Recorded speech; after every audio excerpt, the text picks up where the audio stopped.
Hola, ¿cómo están? En este video vamos a estar trabajando con las operaciones en el conjunto de los números naturales y el cero, particularmente con las propiedades. Repartir en partes iguales 4 chocolates entre dos personas no es lo mismo que repartir en partes iguales 2 chocolates entre 4 personas, ¿verdad? En este caso, las cuentas que permiten saber cuánto le toca a cada persona son respectivamente 4 dividido 2 y 2 dividido 4. Esto quiere decir que en una división el lugar que ocupa dividendo y divisor es importante y diferente. Por eso la distinción de nombres. Ahora bien, veamos qué sucede en una suma. ¿Qué día comí más chocolates? ¿El lunes cuando comí 5 a la mañana y 7 a la tarde? ¿O el martes cuando comí 7 a la mañana y 5 a la tarde?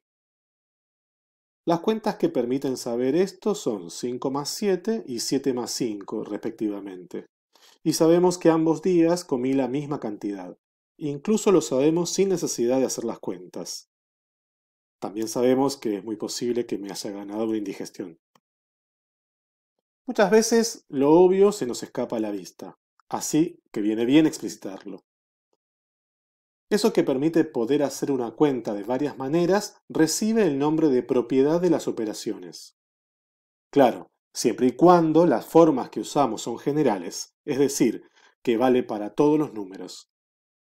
Miremos este ejemplo. 2 más 2 es igual a 2 multiplicado por 2, que es igual a 2 elevado al cuadrado, que es igual a 4. Y este, 3 más 3 es igual a 3 multiplicado por 3, es igual a 3 elevado al cubo. El primero es verdad, claro. Y el segundo,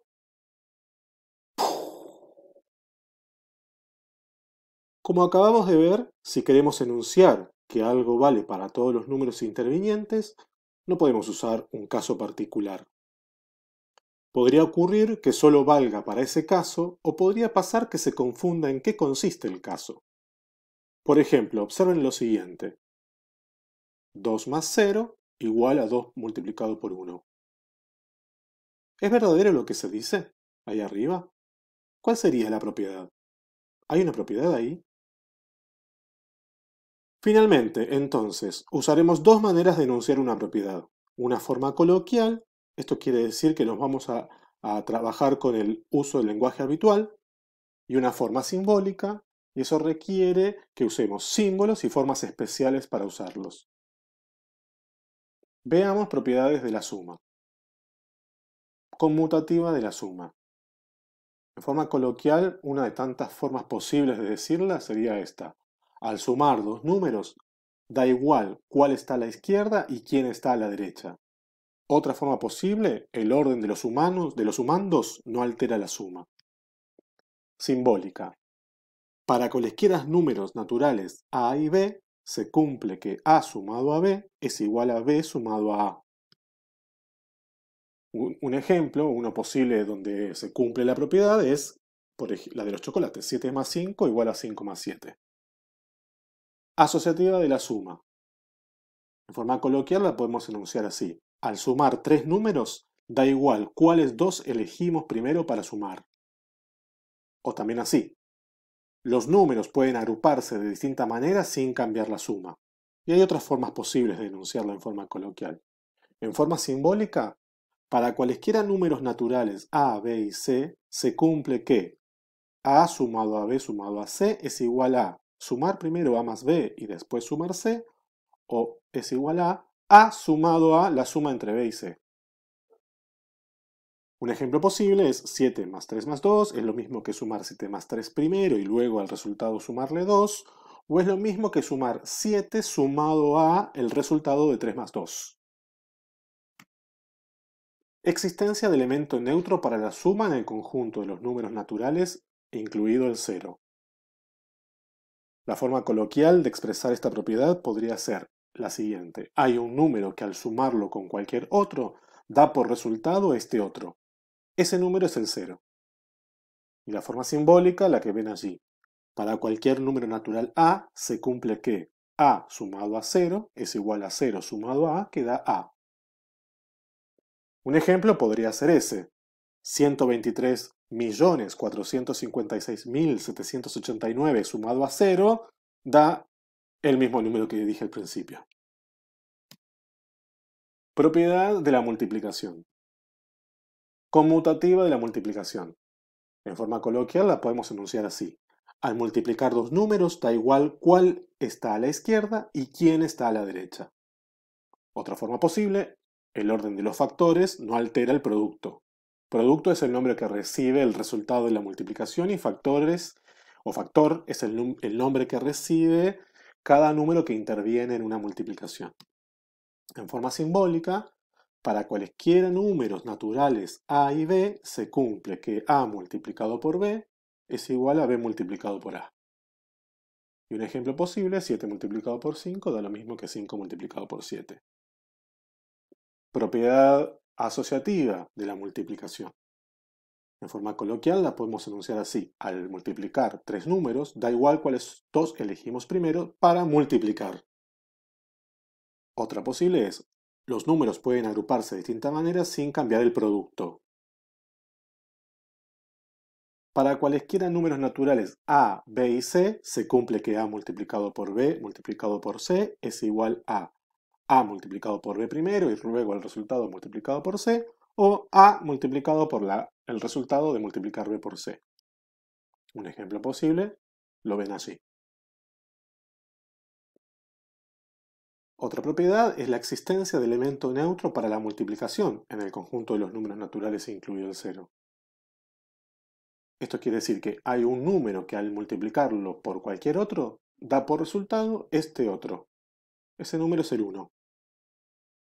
En forma simbólica, para cualquier número natural a, se cumple que a multiplicado por 1 es igual a 1 multiplicado por a, que da a. Y aquí tenemos un ejemplo. 987.654.321 multiplicado por 1, bueno, da ese número largo que acabo de decir. Existencia de elemento absorbente para la multiplicación en el conjunto de los números naturales y el cero. Hay un número que al multiplicarlo por cualquier otro da por resultado ese primer número que teníamos, y ese primer número es el 0. En forma simbólica, para cualquier número natural a, se cumple que a multiplicado por 0 es lo mismo que 0. Fíjense que el 0 aquí no tiene nada de neutro, ¿no? Todo lo contrario, hace desastres. Cualquier número en el ejemplo, ahí se puede ver ese número multiplicado por 0 es 0. Propiedad que combina la multiplicación con la suma. Aquí vamos a frenar un cacho. Bueno, ya está. Seguimos. Supongamos que compramos, ¿qué puede ser? Chocolates. Que sean los mismos del comienzo, así no comemos tanto. El lunes habíamos comprado 5 a la mañana y 7 a la tarde. Supongamos que el precio de cada uno es de 100 pesos. ¿Cuánto gastamos ese día en total en chocolates? Bueno, podemos calcular ese gasto total al menos de dos formas, ¿no? Una es averiguando el gasto de la mañana y luego el de la tarde y finalmente sumar los dos gastos. Eso sería 100 multiplicado por 5, que me da el gasto de la mañana, sumado a el gasto de la tarde, que es 100 multiplicado por 7, ¿verdad? Y otra forma posible sería averiguando la totalidad de chocolates y luego multiplicando por el precio. En ese caso sería sumar 5 más 7, que nos da la totalidad de los chocolates, y multiplicar por 100. Estas dos formas de hacerlo es general, no depende de los números con los que trabajemos. Y estamos en condiciones de enunciar la siguiente propiedad, dado que las cuentas anteriores dan lo mismo. Y como decía recién, es general, no solamente para este caso. La propiedad se llama distributiva de la multiplicación con respecto a la suma, habitualmente conocida así para los amigos como distributiva. A veces es preferible nombrarla completa para no olvidarse que está trabajando con la multiplicación y con la suma. En forma coloquial podríamos decirlo así. Si queremos multiplicar un número por una suma, podemos también multiplicar ese número por cada sumando y luego sumar estos resultados. En forma simbólica la podemos representar así como ustedes la ven allí. Para cualesquiera números naturales a, b y c, se cumple que a multiplicado por la suma entre b y c da exactamente el mismo resultado que A multiplicado por B sumado a A multiplicado por C. Un ejemplo de esto es el de recién. 100 multiplicado por la suma de 5 más 7 da el mismo resultado que 100 multiplicado por 5 más 100 multiplicado por 7. Los ejemplos anteriores no chequeamos ninguno. Ustedes pueden parar el video y chequearlo, por supuesto, o volver atrás, o adelantarse. Observemos la cuenta de la izquierda. 5 más 7 es 12, multiplicado por 100 son 1200. El de la derecha, 100 multiplicado por 5 son 500, 7 multiplicado por 7 multiplicado por 100, 700, perdón, y ahí 500 más 700 es 1200, al igual que antes. Lo que vemos, lo que leemos, lo que entendemos. ¿En qué se parecen y en qué se diferencian las siguientes cuatro cuentas? Observen un rato esas cuatro cuentas. Pongan stop y respondan en qué se parecen, en qué se diferencian esas cuatro cuentas. Bien, imagino que pusieron stop, ahora continúo yo.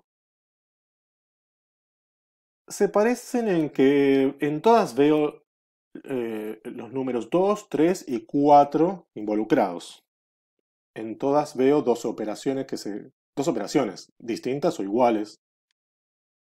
Y en todas veo unos paréntesis agarrando al 3 y al 4, por decirlo de alguna forma. Eso es lo que vemos. ¿Pero qué leemos? Y, por ejemplo, en la primera podemos leer 2 más paréntesis 3 más 4 paréntesis, por ejemplo. En la segunda, 2 por paréntesis 3 por 4 paréntesis. A lo sumo podríamos decir que lo abrimos y que lo cerramos. Por ejemplo, en la tercera, 2 multiplicado por, abro paréntesis, 3 más 4, cierro paréntesis. La última, 2 más, abro paréntesis, 3 por 4, cierro paréntesis. Eso es una lectura símbolo a símbolo. Podríamos leerlo con algún poco más de significado. Por ejemplo, en la primera, 2 sumado a la suma entre 3 y 4. La segunda, 2 multiplicado a la multiplicación entre 3 y 4. La tercera, 2 multiplicado a la suma entre 3 y 4. Y la última, 2 sumado a la multiplicación entre 3 y 4. Esta otra forma de leerlo quizás ayude un poco más a lo que entendemos. Hay que tener mucho cuidado que muchas veces basamos lo que sabemos de las operaciones únicamente en lo que se ve, no tanto en lo que se lee o en lo que se entiende, y entonces eso nos puede llevar a cometer algunos errores. Bien, estas cuentas por supuesto las puedo hacer en el orden que ahí se proponen. Por ejemplo, la primera sumar 3 más 4, que da 7, y al resultado sumarle 2, y así hacer otras cosas con las siguientes cuentas. Pero en este caso, para diferenciarlas, voy a aplicar algunas de las propiedades posibles, insisto, solamente para diferenciarlas, no porque sea necesario hacerlo de esta manera. En la primera, si quisiera aplicar una propiedad, lo que podría hacer es, por ejemplo, en lugar de agrupar el 3 más el 4 primero, agrupar el 2 más el 3. Y aquí lo que apliqué es la propiedad asociativa de la suma. Y es lo que se permite. Observen que lo que estamos teniendo son tres números sumados, en definitiva. Se trata de una misma operación. Algo parecido pasa en la segunda, ¿no? En la segunda tenemos una misma operación y tres números que están operados por esa misma operación. Bien, podríamos aplicar entonces, si quisiéramos, la propiedad asociativa de la multiplicación. En el tercer caso se trata de una multiplicación, multiplicado, valga la redundancia, por una suma. Ahí en todo caso tengo dos operaciones distintas y podría utilizar, si quisiera, la propiedad distributiva de la multiplicación con respecto a la suma. ¿Por qué? Porque tengo un número multiplicado por una suma. Y finalmente, en el último caso, bueno, eso no es igual a cambiar de lugar los paréntesis, ¿no? Hagan las cuentas ustedes. Tampoco es igual a hacer una especie de cosa parecida al caso anterior. Así de esta manera, o así de esta manera. Hagan las cuentas, pongan stop y hagan las cuentas en cada caso y vean. A lo sumo, lo que podemos decir es que 2 sumado a 3 multiplicado por 4, bueno, es 2 sumado a 3 multiplicado por 4. Y esto tiene que ver con que hay una prioridad en el orden de las operaciones al combinarlas y primero tiene preferencia la multiplicación frente a la suma. Bueno, les agradezco mucho. Nos vamos. Ay, ahora me dieron ganas de comer chocolate.